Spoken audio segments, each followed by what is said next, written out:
Welcome to Taiwan Talk.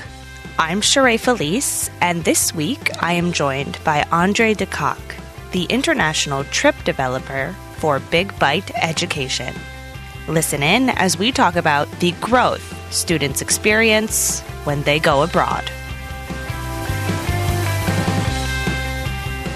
Okay, so why don't you tell me a little bit about Big Byte Education? What is it and what do you guys do?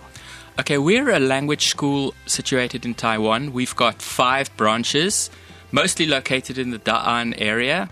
We have one in Tianmu. We've been in the market for about 20 years, and we primarily teach English to students. You said primarily English, Yeah. but is there any other languages that are offered? No, we don't do any other languages, but we have some other after-school programs as well. So one of the things you guys do is you send your students to different parts of the English-speaking world. Is that correct? That's right, Sheree, yeah. So what are some of the places that you send your students to, and why did you pick those specific places? Okay, so we send our students to literally 4 or 5 different continents. We specifically chose English-speaking countries because we want our students to have as much exposure, obviously, to English. So, for instance, we have 3 different programs. We have a summer boarding program where we send students to 4 different boarding schools around the world, to England, to Hawaii, and we also have the east and the west coast of the US. We also do service learning programs where we send students on volunteer work projects also around the world. We've done projects in Africa and we've done projects in Nepal. And then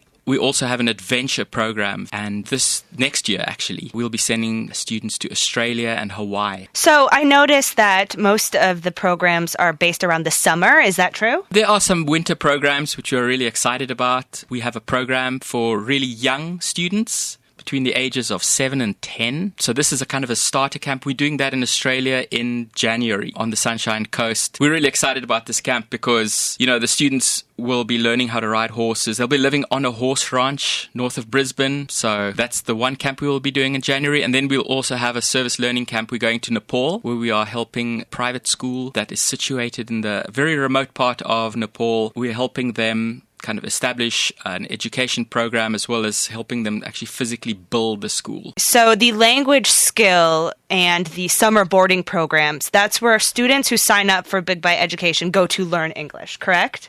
Correct, yeah. But the adventure programs and the giving back programs, do the students who go to these programs, are they volunteers? Are they teaching English? Because it seems like they're going to communities that aren't predominantly English speaking. The school that we're going to in Nepal, the language of instruction at the school is English. So the teachers at the school come from Western countries. They're all volunteers. But our students will also have the opportunity to step into the classroom for a few days and teach English classes. Our primary project at the school will actually be establishing an orchard of fruit trees, which we'll spend probably about 3 days planting. The aim or the dream for this school is to become completely self-sustainable. The parents of the children who go to the school pay absolutely no fees. It's the only free private school in Nepal. So they're desperately in need of funding and also whoever wants to step in and help. Do you have the name of the school?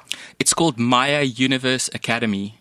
Okay. It's situated near Pokhara. Yeah. And what's the age group of the kids who are there? They have 400 students and they range in age from 6 years old up to about 15, 16. Quite interestingly, they started 8 years ago and most of the students are from the local area and there's absolutely, or very little access to quality education in that particular part of Nepal. But they've also taken in a lot of students whose families were affected by the earthquake in 2015. So there are quite a few orphans that are being housed at the school, but also students from families who don't have the means to look after their children. Okay, so for your programs, how long are they on average? Because it seems like kids are going to be away from their parents, correct? Yeah. So how long are they usually? The service learning project in Nepal is a 9-day program, but usually our programs are about 2 weeks. Our summer boarding programs can be anything from 3 weeks to 6 weeks. Okay, and the summer boarding programs, is it like summer school in the United States, or is it more like summer camp in the United States? It's summer school. Summer school, yeah. Okay, so it's classes all day. Yes. All right. what are some of the qualifications they need to go on these programs? We don't really have a benchmark that the students have to meet in terms of like their English skills, because hopefully being surrounded and immersed by other English speakers in an English environment will help them gain the confidence to speak English. Our courses are designed for students anything from the age of 7 up to 17. For instance, the camp we're doing in Australia in January are for very young students who perhaps have never traveled outside the borders of Taiwan. So it's basically a camp where we will focus on letting the students gain more independence or have more responsibility. Yeah. Okay, so when you're not sending students abroad, does Big Byte Education offer English classes here in Taiwan? Yes, we do, yeah. Okay. So we're a bushy bun, so we offer afternoon classes from 1:30 to 6:30.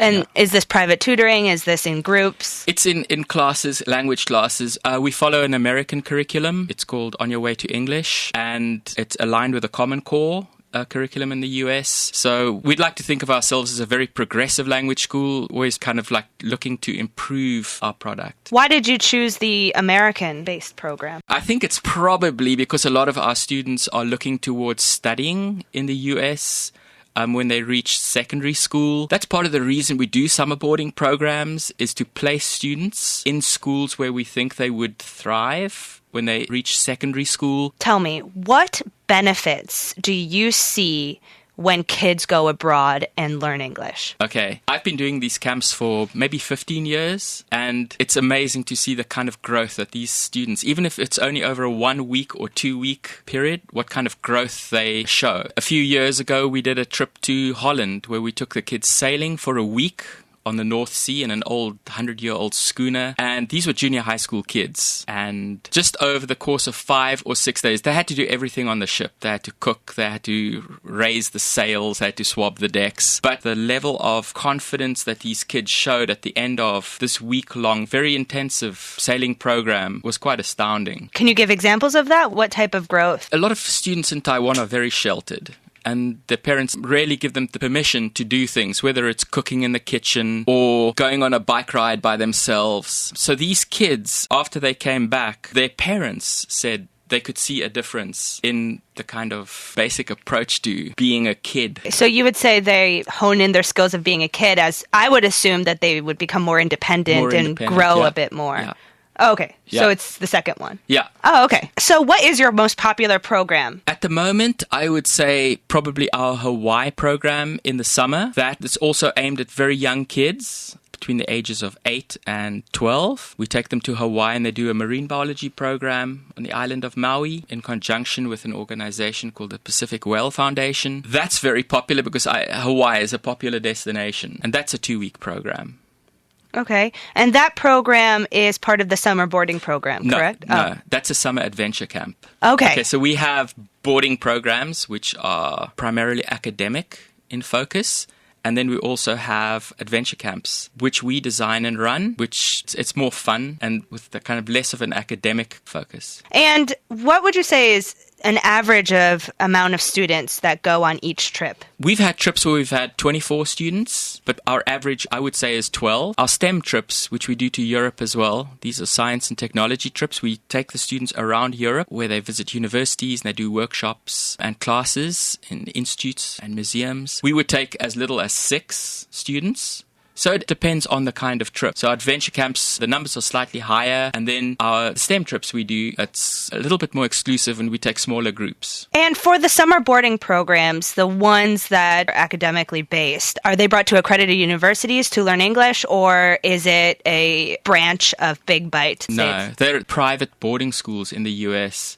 So, for instance, we collaborate with a school called TASIS in England. They're actually the American school in England. And then we have a school in Oregon called Delphian, which is also a private boarding school. We've just started working with a school called Taft on the East Coast, also a private boarding school. And then we send students to Hawaii Preparatory Academy on the Big Island on Hawaii. And I know you probably don't have all the numbers for this, but what's an average price parents should expect to pay if they want to send their kids to a program like this? I mean, it varies. I can't really give you a price at the moment. Our Nepal trip, for instance, where we do service learning in Nepal, we try to do at cost so that we could get as many people as possible interested in our program. The boarding schools vary. It all depends also on what our boarding school partners charge. We try to make it as reasonable as possible. All right. And if they go to a boarding school program, obviously there's weekends in the 2 weeks that they're there. Is there stuff scheduled for the weekends, or do they have free time to relax? No, they have activities over the weekends.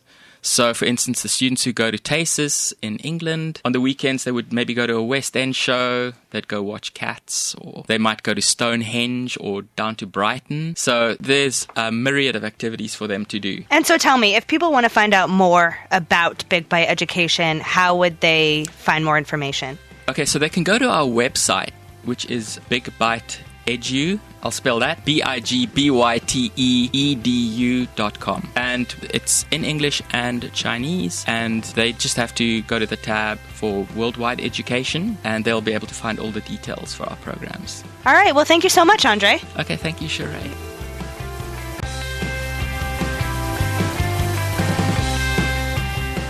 That's it for this week's episode of Taiwan Talk. I'd like to thank Andre de Kock again for joining me. Don't forget to tune in next week for an all-new episode. As always, remember to take care of yourselves. I'm Sheree Felice.